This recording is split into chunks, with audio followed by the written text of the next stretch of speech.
Olá, meu nome é Rubem Cudes, a nossa família Cudes já trabalha aqui na Sementes Cometa com integração lavoura-pecuária há mais de 20 anos. Sejam bem-vindos e estamos à disposição para atender vocês.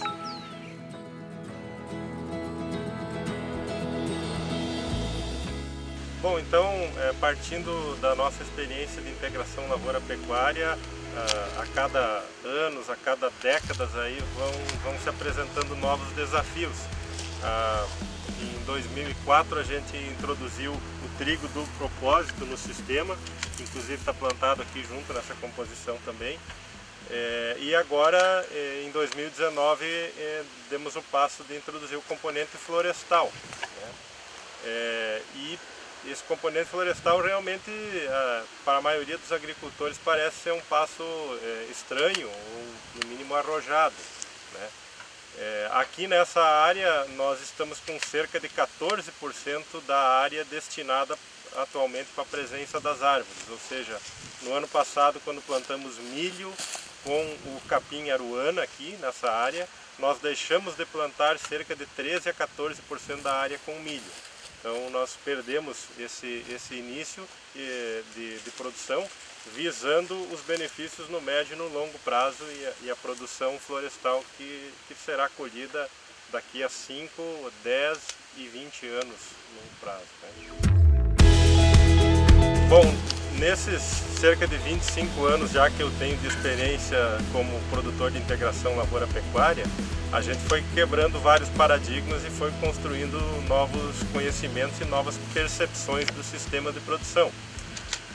Basicamente, eu lembro de uma situação em que eu tive no dia de campo lá em Tupanciretã, com o professor Carvalho, e aí a gente começou a compreender que realmente a integração lavoura-pecuária é um vetor, é um motor que está sendo realmente lubrificado para a construção de maior sustentabilidade econômica e maior sustentabilidade do solo e sustentabilidade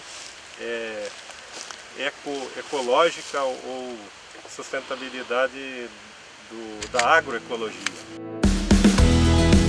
Com essa ampliação da visão, principalmente do conhecimento, a gente começa a perceber também na prática a importância que a diversidade de espécies trazem para a construção da estrutura do solo, né? A gente sabe que cada espécie secreta um tipo de substância no solo e alimenta uma determinada microfauna no solo.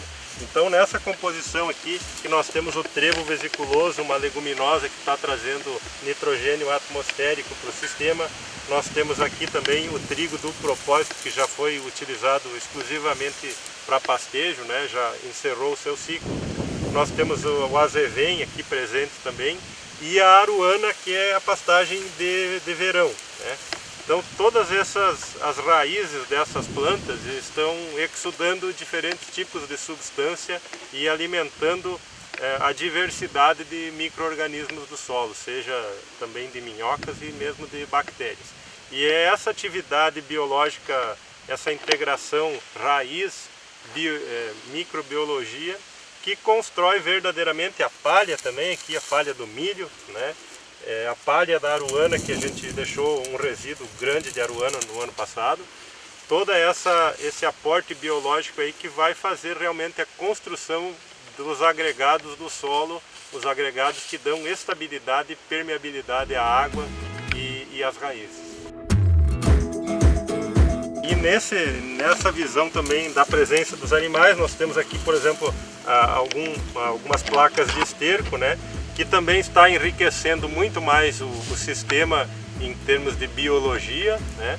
Toda vez que o animal corta a forragem, há um estímulo de aumento de crescimento de raízes, né? Um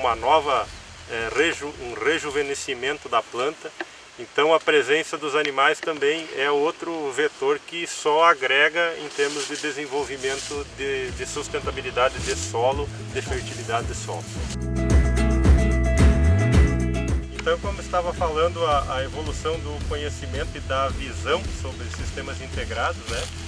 A gente topou o desafio aí proposto pelo sistema, do Juntos para Competir, pela assistência do programa ILP, de embarcar no componente florestal também. Já ouvindo esse discurso há muitos anos, né, um discurso preconizado pela Embrapa, pela Emater, pela EPAGRE, por tantas universidades aí que já chancelaram essa tecnologia como positiva, né, tanto do ponto de vista econômico quanto do ponto de vista agroecológico. A gente topou o desafio de entrar com o componente arbóreo. Então nessa área aqui nós fizemos o plantio de milho no mês de setembro do ano passado, setembro de 2019, e na mesma semana introduzimos os renques de eucaliptos com linhas triplas. A distância de área de cultivo anual aqui, de pastagem e de milho, são 33 metros de largura entre renques de cultivo, e aí 3 linhas de eucalipto distanciadas 1,5 metro entre linhas. São renques relativamente adensados, talvez não precisaria tanto. Mas como eu disse antes também, é uma coisa que os meus vizinhos e os meus amigos estranham bastante essa ideia de colocar as linhas de árvore. Mas eu diria assim, nesse caso aqui são apenas 13% desta área que eu não estou plantando milho, né? E existe a possibilidade de construir sistemas com essa mesma distância de área cultivada anual, com apenas uma linha de eucalipto. Então eu poderia propor para algum agricultor mais conservador ou mais temeroso do resultado das árvores, ele poderia ter apenas uma linha de eucalipto a cada 33 ou 35 metros, de acordo com a barra de pulverizador ou a plantadeira que ele vai usar, fazer um planejamento com isso. Bom, se ele tivesse uma linha de árvore a cada 33 metros, isso seria menos de 3% da área. Então eu gostaria de dar essa mensagem para quem está duvidoso em introduzir o componente arbóreo. Será que 3% de uma das suas áreas, da sua propriedade, de uma gleba, talvez de 10% ou de 20%, 3% de 20%, que você não vai plantar soja e milho nos primeiros 2 ou 3 anos, vai gerar um problema, né? Eu acho que não é um argumento, é um argumento fácil de desmontar. Então gostaria de incentivar a cada agricultor que já trabalha com integração lavoura-pecuária, que introduza o componente florestal sabendo que ele vai deixar de colher muito pouco soja e milho nos primeiros anos e vai desfrutar dos benefícios no médio e longo prazo. Os benefícios então no médio prazo, pelo que eu tenho estudado, eu não posso dar testemunho da minha experiência, porque nós estamos agora exatamente com 1 ano de implantação das árvores. Essas árvores estão com 1 ano. Mas nesse momento nós já temos um efeito quebra-vento perfeitamente consolidado. Então esse quebra-vento vai reduzir aqui nesse ponto, no meio dos renques, ele já reduz cerca de 20% a demanda hídrica dessas plantas. Então se eu colocasse milho aqui agora, nesse ano agrícola, tivesse agora em setembro de 2020 plantando milho nesse renque, eu já poderia saber que eu vou ter 20% mais água no solo, no sistema solo-planta, do que nas áreas que não têm eucaliptos.